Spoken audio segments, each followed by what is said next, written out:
Namaste students, I JVN Dr. Bina Diwan. Today's our topic is International Commercial Arbitration. International commercial arbitration is defined as the substitution of many burning questions for a smoldering international commercial arbitration one. Nana Palkiwala has started that international commercial arbitration is a 1987 Honda car which will take you to the same destination with far greater speed, higher efficiency and dramatically less fuel consumption.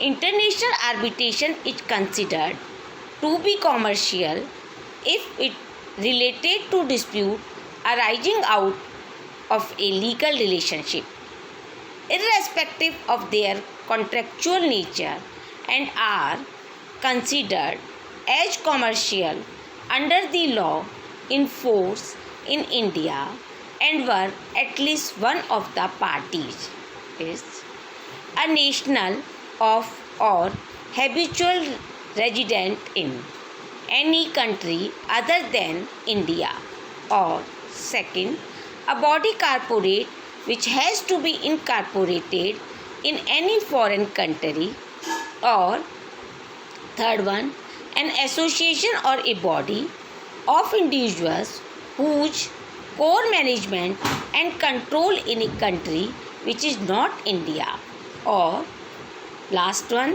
the government of a country other and India.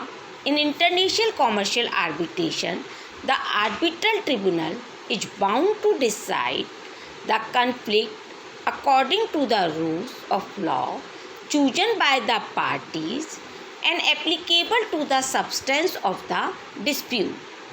Any designation by the parties of the law or legal system of a given country can be interpreted unless it has been expressed otherwise, one which directly refers to the substantive law of that country and does not refer to its conflict of law rules.